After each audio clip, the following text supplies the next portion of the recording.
Então vamos dar prosseguimento aqui ao estudo de termologia e vamos ver escalas termométricas. Para isso, é importante que a gente compreenda alguns conceitos básicos.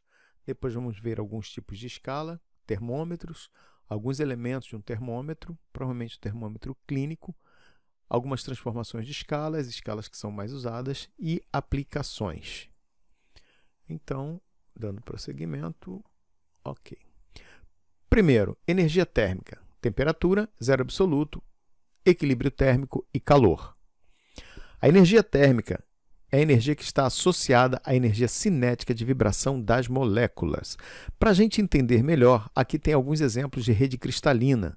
A rede cristalina é a forma com que os átomos se organizam para dar a forma do corpo, de forma que vai ter algumas características de dureza, o próprio formato, bom, N características de um corpo. Conforme você tem átomos diferentes, você tem ligações diferentes, você tem rede cristalinas diferentes. Isso dá uma certa maleabilidade também do material. Bem, continuando. Aqui nós temos algumas ideias, por exemplo, a forma cúbica, ali no meio, uma concepção artística muito bacana, mostrando como é que alguns átomos podem estar ligados. E na direita, sólidos que não têm uma estrutura cristalina regular, que são chamados de amorfos. Então, ele não se repete isotropicamente, podendo dizer que ele é igual para todos os lados. Tem uma falhinha ou outra. O vidro é um tipo, né, de cristal amorfo. Mas a impressão que dá, o que a gente observa ali, é que a rede cristalina está parada, está estática. Isso não é real. Veja, primeiramente, a gente tem aqui um átomo, né? Nessa figura aqui escura, temos a imagem de um átomo e os elétrons circundando este átomo. Então, só isso aí já gera um certo movimento, já gera uma certa vibração desse átomo. Agora, imagina esse átomo combinado com outro e quando compartilha, por exemplo, você tem uma outra forma deles vibrarem. Então, ele pode estar balançando aqui na forma que está na imagem da esquerda, pode estar balançando, ele pode estar vibrando em fase, pode estar fora de fase. Então, você tem vários desenhos. Nesse outro desenho aqui central, verdinho, azul, né, temos aí uma rede cristalina que está oscilando na direita também. Bem, essa oscilação depende muito da temperatura. Conforme você dá mais energia, conforme você vai aumentando a temperatura deste corpo, esta rede vai mexendo mais e mais e vai vibrando cada vez mais. Então, veja, a energia térmica é a energia que está associada a essa vibração. Logo em seguida, nós temos a temperatura, que também está associado à agitação dessas moléculas. Ou seja, é uma forma de você medir o grau de agitação das moléculas. Observa aqui no desenho da esquerda, que nós temos aqui no cantinho vermelho, elas estão vibrando mais, e aqui no canto da direita dessa mesma imagem, a parte azul, ela está vibrando menos, dando a entender que tem uma temperatura maior, vibra mais. Esse outro desenho maior aqui, nós temos observa aqui que tem um termômetro, aqui ela está mais paradinha, o termômetro está lá embaixo. Esse aqui aumentou um pouquinho a temperatura, ela já ganha um certo movimento. Então entenda que a temperatura é uma forma de você medir o grau de agitação das moléculas do corpo. Você não está medindo, né? Mas é uma associação que você faz. Quanto mais quente, mais ele se mexe, mais ele vibra. É interessante. Então, essa parede que você está aí do seu lado, na sua frente ou atrás de você, ela também está vibrando. Em dias quentes, ela vibra mais. Em dias frios, ela vibra menos. Então, todo corpo que você vê que tenha átomo, ou seja, tudo que a gente está vendo, ele está vibrando conforme a sua temperatura. Aumenta a temperatura, ele vibra mais. Diminui a temperatura, ele vibra menos. Bom, isso é interessante. Se eu for baixando a temperatura, o que vai ocorrendo? Vai ocorrendo que ele vai parando de vibrar, até o momento em que ele chega num ponto chamado zero absoluto. Então, isso foi uma interpretação teórica que o Lord Kelvin deu à questão da temperatura. Isso é uma temperatura absoluta, porque, veja, você entende que se a temperatura é uma associação da vibração, quando não tem vibração, então a temperatura é zero. Esse é o chamado zero absoluto. É um momento teórico em que não há mais movimentação das moléculas. Por que teórico? Porque ainda não chegamos exatamente ao zero absoluto. Ali temos 273 graus Celsius negativo, mas é um mais 273, alguma coisinha. Essa vírgula coisinha que a gente não chega lá. Então, é uma questão de uma temperatura teórica. Tem várias formas de fazer esse estudo, mas é uma previsão teórica de como ele chega lá. Então, está aqui, ó. Esse desenho ele exemplifica, conforme você tem uma maior temperatura, os átomos estão mais espaçados, você vai diminuindo a temperatura até que ele vai se condensando.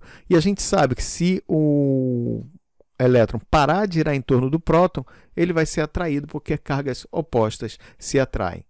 Aqui um exemplo à direita da escala Kelvin e escala Celsius. Já vamos adotar que a escala Celsius e a escala Fahrenheit são escalas relativas, por isso elas têm uma bolinha de grau. A escala Kelvin, ela não tem essa bolinha. Equilíbrio térmico. Dizemos que existe o equilíbrio térmico quando dois ou mais corpos estão na mesma temperatura. Aí podemos dizer que esses corpos eles atingiram o equilíbrio térmico. Calor. Bem, calor, ninguém tem calor, porque o calor é a energia que está sendo transferida de um corpo para o outro quando tiver diferença de temperatura. Que energia? Não é energia cinética, é energia térmica. Então, só tem calor quando tiver diferença de temperatura. E aí há uma energia térmica passando de um corpo mais quente para o mais frio de forma espontânea. Se os corpos atingiram um equilíbrio térmico, não há mais calor. Calor é aquela energia que está sendo transferida. Mas vamos estudar isso com mais cautela quando a gente for estudar termodinâmica. Aqui, alguns tipos de termômetro. O maiorzão em cima que você está vendo ali é um termômetro do tipo clínico. Veja, o que interessa para a gente é uma temperatura aqui mais ou menos de 35 até 42, mesmo porque ele é clínico. Quem tiver abaixo de 35, a situação é meio complicada. Se estiver acima de 42, também é complicado. Então, você não precisa ter um termômetro enorme, senão que você vai trabalhar com uma pequena faixa só de temperatura. Aqui nós temos dois termômetros, né, que representam mais ou menos esse outro digital branco aqui à direita, que é chamado termômetros de máximas e mínimas. Veja, se eu vou pegar um termômetro para medir a temperatura do meu ambiente, eu não posso usar esse clínico, porque a temperatura passa de 42 e a temperatura abaixo de 36, graças a Deus. Então, como a gente tem temperaturas mais baixas e temperaturas mais altas que o clínico, nós temos que ter um termômetro com uma faixa de utilização muito maior. Agora, interessante é esse termômetro aqui no meio. Alguns chamam de termômetro a laser. Veja, gente, então vamos entender. O laser desse termômetro ele não mede nada. Ele é somente para mirar e ver de onde está vindo a radiação, isso mesmo, radiação da pessoa ou do corpo que está emitindo, que você quer ler a temperatura. Então, existia uma galera aí que estava com medo, né, de que o termômetro, quando você entrasse num shopping, no supermercado, a pessoa virava um laser e ia dar problema numa célula. Gente, pelo amor de Deus, isso não existe, tá? O que acontece é que você é um corpo que está emitindo calor. Você é uma usina. Então, você está emitindo calor para o meio. Quando você vira um termômetro desse, ele só coleta essa energia daí e, em função dessa energia que ele coleta, ali dentro tem um softwarezinho e ele faz a conversão a tal temperatura. O laser não é nada mais nada menos que fazer uma mirar, porque ele quer medir na garganta. Ele Ele mira na garganta e a pessoa vê a temperatura da garganta. Ele mira na testa e vê a temperatura da testa. Ninguém ficou com medo de ter uma canetinha laser e passar, né? É o mesmo laser, tá? Então não tem nada, o pessoal gosta de criar uma polêmica em tudo, tá? Então não tem nada disso, é simples, você simplesmente mira ele ali e você pode usar o laser ou não e ele coleta essa informação, porque você o tempo todo está gerando calor. Nós somos uma usina. Elementos de um termômetro clínico. Temos ali o bulbo. O bulbo é onde fica o reservatório do líquido que eu quero usar para que quando eu aquecer, esse líquido comece a dilatar, ele começa a crescer e vai passando por cima da escala. Claro, isso tem uma aferição para a gente poder entender. Depois nós temos o corpo, que é onde eu seguro ele, a parte de fora, que protege todo o termômetro. Na verdade, o que funciona no termômetro é aquele fiozinho lá dentro, que é chamado de capilar, um cano fininho, por onde o mercúrio ou o álcool vai dilatando e vai percorrendo por cima da escala. Falando nisso, temos uma coisa interessante nele, que é o estrangulador. Por quê? No momento que eu coloco ele embaixo do braço, por exemplo, ele começa a dilatar, dilatar, dilatar, ele entra em equilíbrio térmico com o corpo da pessoa, ele para a dilatação e aí eu vou tirar o termômetro da pessoa para ler. Quando eu tiro, O que ia acontecer? Ele começa a esfriar, já começa a encolher. Esse estrangulador é justamente para não deixar ele descer. E temos ainda a escala, que é o que me diz que eu quero medir. Veja, eu posso ali ter a escala em Celsius, em Fahrenheit, em Kelvin ou em qualquer outra escala, mas o fenômeno da dilatação é o mesmo para todos eles. Tá? Isso aqui é um termômetro clínico. Temos outros tipos de termômetro clínico, que são os digitais, mas é um outro processo de funcionamento. Bom, aqui a parte, acho que importante do nosso estudo de hoje, que são as escalas termométricas. Nós conhecemos 3 escalas, basicamente. A Kelvin, a Fahrenheit e a Celsius. Mas existem outras escalas, mas as escalas mais utilizadas são essas aí. A escala de Celsius, a escala de Fahrenheit e a escala de Kelvin. Hoje, a maior parte do mundo usa a escala Fahrenheit e a escala Celsius. A Kelvin é muito utilizada somente para a parte científica. O ideal é que todo mundo pudesse unificar, porque é interessante. Veja, você está na escala Celsius, a temperatura do corpo humano é em torno de 37 graus e meio, né? 36,5, 37. Na escala Fahrenheit, a temperatura do corpo humano é próximo de 100 graus Fahrenheit. Isso não quer dizer que a pessoa está com febre, derretendo ou fervendo a água. Tá? Depois vamos entender mais um pouquinho. Vamos lá. Como é que funcionou a escala do Fahrenheit? Fahrenheit, ele usou como referência a escala dele, ele pegou 2 pontos de referência para montar a escala. O ponto mais quente, ele adotou com a esposa dele. Ele foi lá, mediu a temperatura da esposa, né? Ela acho que estava embaixo das cobertas, não sei, e ela mediu a temperatura e chamou, aqui é o número 100 da minha escala.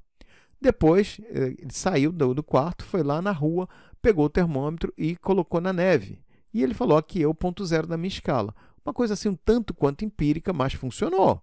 Então, tá lá, o ponto 100 da minha escala é o corpo humano, o ponto 0, aquele dia em Londres que deu aquele frio, pronto, deu o ponto 0. Ele montou. Só que essa escala daí, ela é complicada, porque não é fácil de você... Eu quero replicar essa escala. Então, eu tenho que pegar a mulher dele, que já faleceu há alguns anos, né? Então, eu tenho que ter o mesmo dia de frio londrino. Claro, a gente tem a referência, é num dia tal, né, que deu aquela temperatura em Celsius, então tem que dar meio que parecido. Mas então, são, digamos assim, 2 referências que não dá para ter uma repetibilidade muito boa. Mas ela funciona. Aí, o Celsius, ele foi um pouquinho mais sagaz. O que ele fez? Ele pegou 2 pontos que qualquer pessoa pode replicar.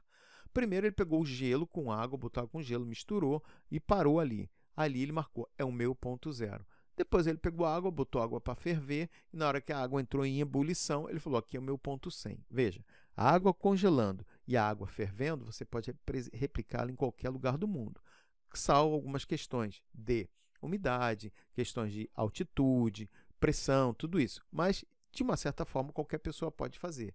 Algumas pessoas chamam de escala centígrada, porque é dividida em 100. Mas, observe que a escala de Fahrenheit também é dividida em 100. Não no mesmo padrão que a nossa, porque ele pega referências bem distintas. Tá? Então, não é chamar de graus, a escala centígrada, é graus Celsius. 38 graus Celsius. Alguns chamam de graus centígrados, mas tudo bem. Só para que vocês possam compreender.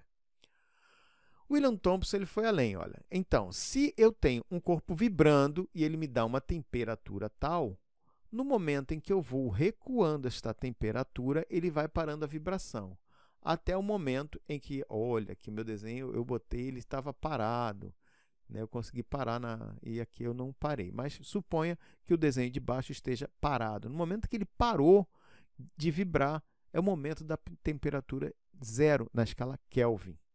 Então, não haveria vibração. Na verdade, nem haveria a rede cristalina, porque no momento que para, ele começa a se condensar, misturar próton com elétron, e a gente não sabe o que acontece se há uma memória que, quando você voltar à temperatura, o corpo vai se restabelecer. Como nós nunca chegamos no 0 absoluto, né, não sabemos o que vai acontecer quando a gente chegar e voltar do 0 absoluto. Sabemos que, quando está chegando no 0 absoluto, a matéria muda de estado, passa a ser uma coisa chamada condensação de Einstein-Bose. Falando em estado, mais tarde a gente vai estudar os estados sólido, líquido e gasoso, mas já vou adiantando vocês que não são só esses estados que existem na natureza. Como foram montadas as escalas? Primeira coisa, vamos pegar as referências iguais para todos.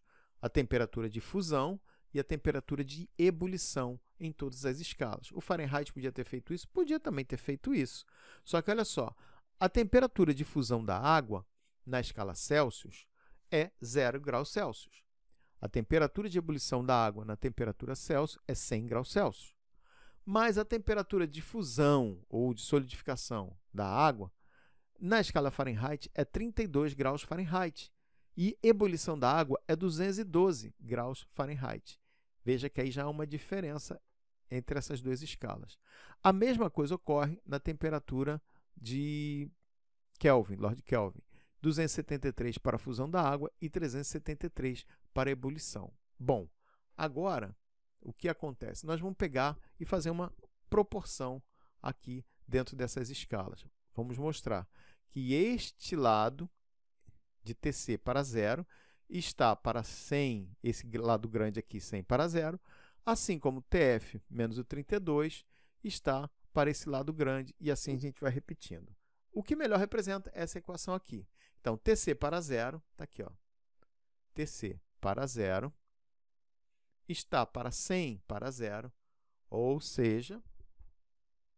Opa, meu mouse sumiu aqui. Ou seja, este lado pequeno está para o lado grande, assim como este lado pequeno está para este lado grande, e na mesma coisa, na escala Kelvin, o pequeno está para o grande. Então, o lado pequeno é TC menos 0, dividido por 100 menos 0. Em cima, na Fahrenheit, fica TF menos 32, dividido por 212 menos 32. E TK menos 273, dividido por 373 menos 273. Então, eu fiz uma proporção, estabeleci uma proporção entre essas escalas, e agora eu vou simplificar essas escalas. Veja que 100 menos 0 é 100, e 212 menos 32 dá 180. 373 menos 273 dá 100. E eu posso simplificar todas elas dividindo por 20, e eu tenho TC menos 0 sobre 5, TF menos 32 sobre 9 e TK menos 273 sobre 5.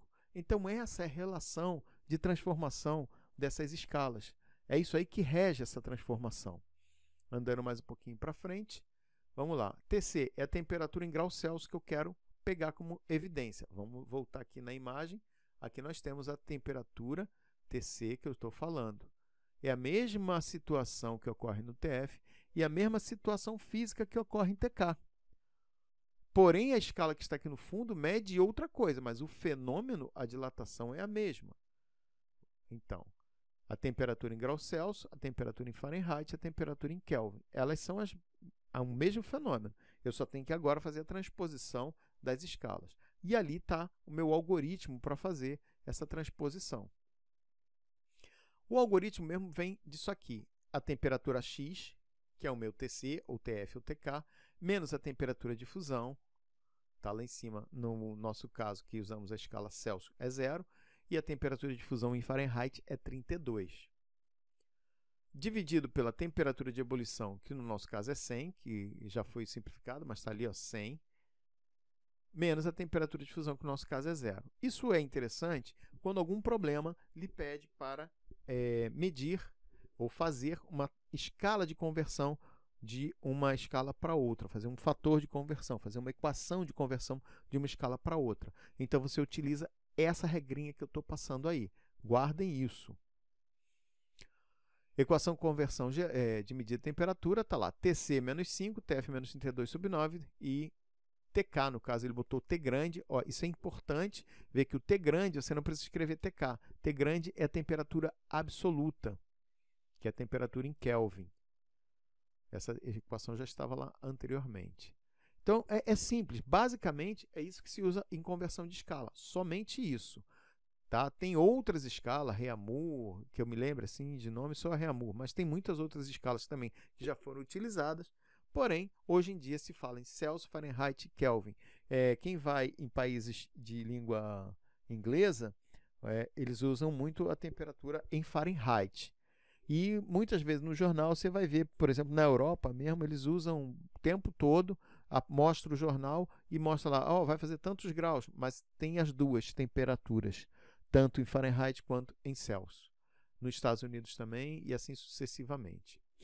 Bom, vamos ver um exercíciozinho para que a gente possa mais ou menos fixar.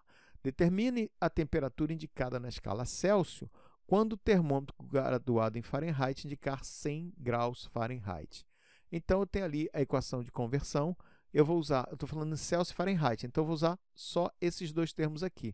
O TK menos 273 sobre 5 eu jogo fora, não preciso usar ele agora.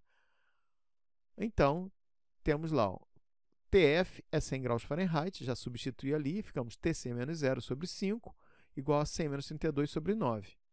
100 menos 32 vai dar 68, e o 5 ele sobe multiplicando 68. Então, fica 68 vezes 5 dividido por 9, que vai me dar 37,7 graus Celsius. Olha lá o que eu falei, essa é mais ou menos a temperatura do corpo humano, um pouquinho febril, tá? Mas lá na Celsius marca 100 graus. Na Fahrenheit mede 100 graus Fahrenheit, o que na nossa mede 37,7. Na verdade, nossa temperatura é 36,5 e lá vai dar em torno de 98 graus Fahrenheit. Próximo. Determine em que temperatura os dois termômetros, um com escala Celsius e outro com escala Fahrenheit, indicam a mesma temperatura. Então, o vínculo desse problema daí mostra o quê? Que TC é igual a TF. Por quê? Porque estão medindo a mesma temperatura. Para quem foi observador, lá no início do vídeo tinha um termômetro e mostrava qual a temperatura que era. Se alguém lembra, ok. Se não, toca que já vamos fazer essa conversão. Eu tenho aí, ó. Espera aí, professor, tem um erro. Aqui está aparecendo que é TC menos 0 e aqui está TC menos 32. Sim, porque eles são iguais, então eu vou botar TC. Posso botar TC nos dois ou TF nos dois, tanto faz. E aí, o que eu fiz? Eu passei o 9 para cá, multiplicando o TC, e o 5 multiplicando para cá. Ele vai fazer o chamado chuveirinho, o produto notável, e nós temos ali que é 5TC menos 160. Botamos o 5 para o outro lado, nós temos 9 menos 5, vai dar 4, e 160 dividido por 4 vai dar 40. Ou seja, a temperatura que mede igual nas duas escalas é menos 40 graus Celsius, ou também menos 40 graus Fahrenheit, porque eles medem a mesma coisa. Mais um exercício, esse agora aqui eu vou dar um toquezinho aqui, ó. É a mesma coisa que o anterior, só que o vínculo é outro. Ele diz o seguinte: determine que temperatura o termômetro com escala Celsius indica o dobro da medida no termômetro de Fahrenheit. Então, temos que TC é 2TF. Aí você vai ter que chegar aqui e executar a mesma coisa que foi feito aqui, só que em vez de escrever TC, no lugar de TC, você vai escrever 2TF. E aí você vai achar a temperatura Fahrenheit, mas ele pede em Celsius. Eu posso então escrever TC menos 0 sobre 5 e TC sobre 2. Pode, que é o TF, é TC sobre 2. E aí você vai descobrir a temperatura em Celsius, que é o que está sendo pedido. Em um dia muito quente, a indicação de um termômetro de 36 graus Celsius, né, era 36 graus Celsius. Então, esse termômetro na escala Celsius. Ele quer saber o que deveria indicar na Fahrenheit e na Kelvin. Vou deixar também para que vocês exercitem esse aí. Mas isso deve estar na lista também, tá? Então, sobre escalas termométricas, era basicamente isso aí. Vamos dar uma olhadinha agora em dilatação. Então, gente, prosseguindo a termologia, temos aqui dilatação dos sólidos. A dilatação dos sólidos, vamos falar em dilatação linear, dilatação superficial e volumétrica. Depois a gente fala de dilatação do líquido. Observe essas duas imagens. A primeira imagem, aqui embaixo, é uma ponte e ela tem um corte aqui. Esse corte aqui, que todas as pontes têm, todas as grandes estruturas têm, são chamados de junta de dilatação. Onde tem isso aí é justamente para que o corpo possa dilatar. Como é que ele dilata? Veja que quando você tem a rede cristalina, o corpo começa a oscilar conforme você aumenta a temperatura. E o fato de você aumentar a temperatura, esse corpo oscila mais ou menos. Então, você vai aumentando a temperatura, ele vai oscilando mais, vai oscilando mais. O que ele precisa? Ele precisa de mais espaço. O que acontece com o corpo? Ele começa a aumentar suas dimensões. Esse processo é chamado de processo de dilatação. Ele amplia suas dimensões. Na direita, nós temos aqui um trilho e que ele está todo retorcido devido ao incêndio que houve na mata. Aí a pergunta que fica, mas não tinha junta de dilatação? Sim, havia uma junta de dilatação que ela foi projetada para uma determinada variação térmica. E como deu um incêndio, a variação térmica foi muito alta. Então, esses trilhos aí de metal, eles aumentaram, eles dilataram mais do que o normal, e o que acontece? Um lado empurrando o outro, eles começaram a se deformar. É isso que ocorre. Isso ocorreria com os vários corpos que não tivessem junta de dilatação. Então, às vezes, você vai ver ali uma calçada, o cara faz a calçada com todo carinho, cimenta a calçada, faz bonitinho, não deixou junta de dilatação. Alguns dias depois você vai ver, o cimento secou, bacana, dá o frio, dá o calor. O que acontece? Calor não, né? Dá um dia quente e um dia frio. Calor é energia em trânsito. Então, dá um dia frio e um dia quente, aquela calçada dilata e ela começa a ficar toda rachada. Se ele soubesse um pouquinho mais sobre isso, ele tinha feito o quê? Juntas de dilatação ao longo desta calçada. Não ia dar problema. Aqui só um diagrama, né, exemplificando que o corpo quente está lá várias vibrações, ele vibra mais, e o corpo frio vibra menos moléculas com menos agitação. Então, se ele agita mais, ele precisa de mais espaço, logo ele aumenta as dimensões, ele dilata. Aqui também é um exemplo de juntas de dilatação. O primeiro desenho que a gente vê aqui é um piso. A fuga do piso não é para bonito. Essa fuga daqui é justamente o quê? A dilatação. Se você não tiver isso aqui, o teu piso começa a rachar, ele começa a quebrar. Aqui também uma junta de dilatação, usada aqui embaixo, ó, no shopping. Você vai ver os desenhos de pedras no shopping, no chão. Não é só desenho, aquilo ali é justamente para ter a junta de dilatação. Ele disfarça. Aqui, uma junta de dilatação na ponte. Parece um pente dentro do outro, né? Se não tivesse a junta de dilatação, a ponte quebra e ela cai. Aqui um prédio, uma dilatação vertical, ele está colocando ali justamente um produto que ele possa ser maleável, que ele trabalhe. E aqui na esquerda nós temos um exemplo de um poste, tá? Um poste é assim, um fio no poste. No frio ele está mais esticado, o fio do poste. O fio no frio, ele fica mais esticado. E quando está num tempo mais quente, o fio começa a fazer uma barriguinha bem maior. Então, ele começa a dilatar. Vamos adiante aqui. Dilatação linear, né? A dilatação, observa aqui, a dilatação ela depende do comprimento inicial. Quanto mais matéria tem para dilatar, mais espaço ele vai precisar. Essa dilatação também vai depender do quê? Da variação de temperatura. Conforme muda a temperatura, muda a dilatação. Aumenta mais a temperatura. Quanto mais ΔT, quanto mais variação de temperatura eu tenho aqui, maior vai ser a minha dilatação. Lembra da estrada de ferro que estava lá no início. Ela foi projetada por um pequeno ΔT, T de temperatura. E ali ela dilatou-se mais, porque teve um ΔT muito maior. Mas aí dentro tem um coeficiente, que é o coeficiente de dilatação linear. Isso tem a ver com o material. Tem material que dilata mais e tem material que dilata menos. Então, aí são as propriedades do material. Observa aqui que nós temos um gráfico. Comprimento L em função da temperatura. Comprimento L, ou vamos botar aqui o ΔL, em função da temperatura. Na verdade, essa equação ela vai mudar um pouquinho quando a gente fala em termos de L, porque ΔL é L menos L0. E assim a gente passa o L0 para o outro lado, nós vamos ter L0 menos L0, alfa ΔT. E vamos ver isso aí já já. Tá? Então, nós temos aqui, ó, a inclinação deste gráfico aqui que a gente está vendo, ó, a inclinação dele é justamente o meu coeficiente de dilatação. Vamos passar um pouquinho mais para frente. Aplicação da dilatação linear. Então, a gente tem, por exemplo, aí um termostato. É bem esse desenho. Em cima nós temos o INVAR, que é uma liga que não varia a temperatura, por isso que ela chama INVAR de invariável. E embaixo nós temos um alumínio grudado nela.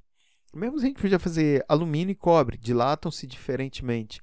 Então, quando um quer dilatar mais, por exemplo, vamos supor que a temperatura aqui, ó, é 0 grau. Nesse ponto aqui.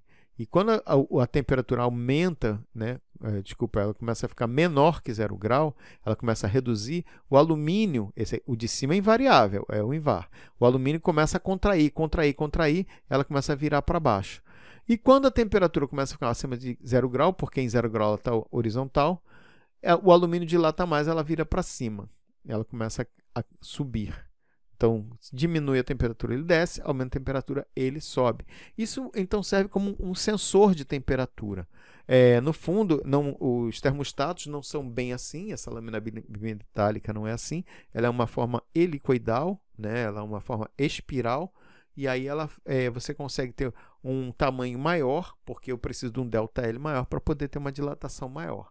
Então, ele tem um ΔL maior para ter um comprimento inicial L0 maior para ter uma dilatação maior. O que eu estou falando é isso aqui. Ó. Então, se eu tenho a linha espiral, eu tenho um L0 maior. Quanto maior o L0, maior a dilatação que eu vou ter. Observe aqui uma tabela, coeficiente de dilatação linear. Então, o coeficiente, por exemplo, do chumbo é 27 vezes 10 na menos 6. O quê? Graus Celsius na menos 1. Isso parece ser meio fora, meio difícil de compreender. Graus Celsius na menos 1. Que unidade é essa? Então, vou pegar como referência, vocês observarem bem, a questão do alumínio e a questão do ferro. Então, o alumínio é 22, o ferro é 12. 12 o quê? Vezes 10 na menos 6, graus Celsius na menos 1. Não entendi ainda, então vamos para o próximo. Isso quer dizer o seguinte, qual é a representação física desse coeficiente? Vamos supor que eu tenho uma certa barra de metal que possui um determinado tamanho. Qual vai ser a dilatação caso sua temperatura aumente 1 grau Celsius? Vamos voltar aqui, lá na nossa... Se nesse caso aqui é 1, vale 1, eu tenho meu L0 aqui e eu vou multiplicar esse L0 pelo alfa. Então, alumínio e o ferro está lá. Então, eu tenho uma barra de ferro. O alfa do ferro, coeficiente de dilatação linear do ferro, é 12 vezes 10 na menos 6. A do alumínio é 22 vezes 10 na menos 6. O alumínio dilata mais e também contrai mais do que o ferro. Ele é mais suscetível à variação de temperatura que o ferro. Então, se eu tiver uma barra de ferro de 1 km, se eu tiver uma barra de ferro de 1 metro e se eu tiver uma barra de ferro de 1 centímetro, veja o que acontece. 1 km de ferro, olha que 1 km é grande, ele tem uma variação com cada grau centímetro de 12 milímetros. 12 milímetros é 1 centímetro, 2. Mais ou menos é a sua unha. Mais ou menos a polegada, se você for mais magrinha, mais ou menos o tamanho da sua polegada. Então, 1,2 centímetro, ou 12 milímetros. Não é muita coisa, mas se variar 1 grau só, se variar 10 graus, passa a ser 120 milímetros. Então, esse coeficiente diz o quanto que ele vai variar em função de cada grau alterado. Isso. Se eu tenho 1 metro de barra, ele alterou 1 grau Celsius, ele vai mudar 12 micrometros. Se eu tiver 1 centímetro, bom, aí fica muito pequenininho, que é 12 vezes 10 na menos 8 metros. Tá? E o alumínio? O alumínio de 1 quilômetro. O alumínio de... Aqui eu já mudei, eu tenho 10 metros e 100 metros. Um alumínio de 1 quilômetro, veja, enquanto o ferro dilata 12 milímetros, o de alumínio dilata 22 milímetros. O alumínio ele é mais suscetível à variação de temperatura. E aí, se eu quiser entender, veja, 1 grau Celsius, é só pegar o 10 metros vezes 10 na menos 6, que vai dar 220 micrometros. E se eu tiver 100 metros de alumínio, uma barra de 100 metros, eu vou ter 2,2 metros. Desculpa, 2,2 milímetros. Parece que não é nada. Agora, imagina se você faz uma tubulação, onde vai passar um vapor muito quente ali, ou vai passar um líquido resfriado. O que acontece? Aquela tubulação, sendo de metal, ela vai trabalhar, ela vai sentir essa variação. Então, você tem que ver como é que vai fixar ela, porque ela começa a trabalhar, ela começa a mexer, e ela pode romper e ter vazamentos. Isso é dilatação linear. Mas os corpos que aí estão, eles são corpos tridimensionais. Né? Uma barra de ferro, por exemplo, como temos aqui um trilho, voltar aqui nessa imagem, nós temos um trilho, ele não dilata só longitudinalmente, ele aumenta a sua altura, ele aumenta a sua espessura. Mas imagina que uma barra dessa aí que tem 3 metros e ela tem, vamos supor, 10 centímetros de largura e 10 centímetros de altura, não vai variar muito. Então, assim, o trem está passando ali por cima do trilho e, de repente, mudou a temperatura. O trem vai ficar alguns milímetros mais alto ou alguns milímetros mais apertado ou mais largo no trilho, isso não vai mudar nada. Agora, longitudinalmente, que geralmente essas barras são de 3 metros, de 3 em 3, você tem que fazer o cálculo e deixar uma junta de dilatação. Porque se você não fizer isso, quando ao mudar a temperatura, esse trilho começa a ter problema. Então, só para vocês entenderem, a maior ferrovia do mundo, que é a Transiberiana do início ao fim, ela sofre uma variação na sua dilatação, né, na variação no seu tamanho, de 7 km. É muita coisa. Isso não quer dizer que as cidades ficam 7 km mais perto e mais longe, não. É só a junta de dilatação. Fica ligado no que está acontecendo. Vamos para frente. Beleza. Ok. Bom, dilatação superficial. Então, como tem aquela situação onde não interessa as outras dimensões, só uma é linear, a superficial eu não me interessa se ela vai aumentar a espessura, me interessa só a superfície. Então, temos aqui um anel, por exemplo, e uma bolinha passando dentro do anel, nessa primeira imagem aqui à esquerda. A bolinha, ela passa livremente, essa esfera. E, de repente, você aquece a bolinha, vai colocar, ela dilatou, ela não passa mais. A mesma coisa se fosse o contrário, né? Ela não passa, ela não passa, ela não passa. Você podia esquentar o anel ou você podia resfriar a bolinha. E aí o que ia acontecer? Ela ia passar. Então, é uma técnica usada para fazer rebites de barco. Você aquece o orifício, o rebite passa, depois você resfria, ele fica trancado lá dentro. Não vai sair dali.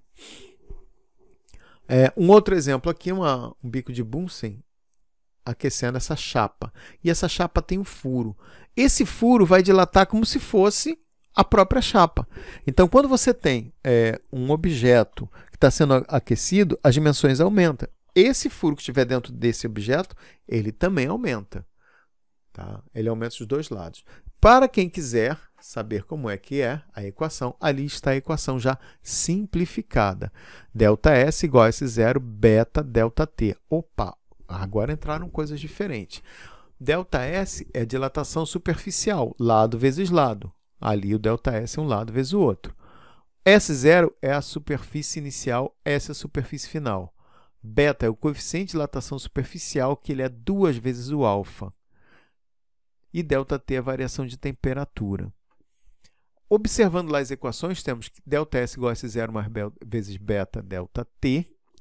Beleza, é igualzinho o que eu tinha, L, L0, alfa ΔT. Onde era S era L, onde era beta era alfa. Fantástico. Mas lá, você observando para baixo um pouquinho, você tem S menos S0 igual a S0 beta ΔT. Isso também funciona para o linear. Você pode pegar somente substituir o superficial pelo linear, mas cuida que no linear é alfa e aqui no superficial a gente chama de beta. Fazendo uma analogia, a dilatação volumétrica ela ocorre da mesma forma. Você aquece o corpo, ele muda todas as dimensões e neste caso eu estou falando das 3 dimensões. E aí a minha equação é similar também. ΔV igual a V0, gama ΔT. Se alguém quiser ver como é que eu desenvolvo isso aqui, depois a gente vai passar em exercício, tá? Onde ΔV é dilatação volumétrica do corpo. V0 é o volume inicial, gama é o coeficiente de dilatação volumétrica. Nunca confundam, porque muitas vezes o problema te pede uma dilatação superficial ou uma dilatação volumétrica, mas ele te dá como dado somente o alfa, que é linear. A pessoa vai lá, usa o alfa e erra a questão. Então, fica ligado que às vezes eles dão o alfa e você tem que fazer a conversão para beta e a conversão para gama. Tem que ficar ligado nisso aí. Onde que a dilatação volumétrica é importante? Quando, por exemplo, eu tenho líquidos. O líquido, em média, ele dilata 1000 vezes mais do que um sólido. Então, você botou gasolina no carro até a boca e, de repente, você para no sol. aquela gasolina vai dilatar mais e ela vai transbordar. Isso ocorre, por exemplo, com líquido dentro de garrafa, quando você bota no congelador. Espera aí, professor. Mas quando eu congelo, quando eu estou esfriando, ele vai diminuindo. Vamos chegar em dilatação do líquido, a gente vai ver. Então, chegamos.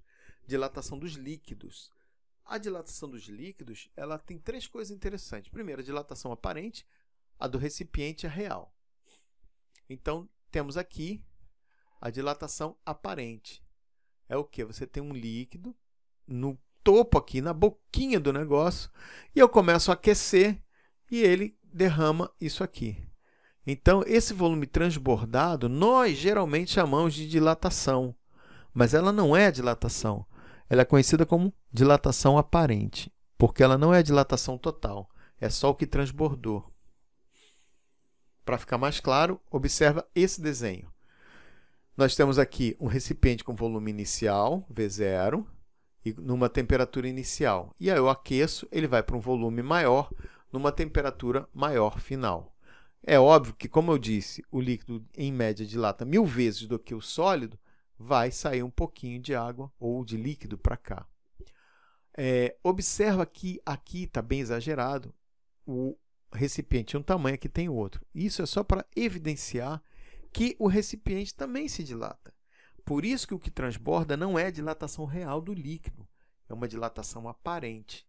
Então, qual é a dilatação real? É a dilatação, é o que transbordou, o aparente, mais a dilatação do recipiente. Aí fica a dilatação real.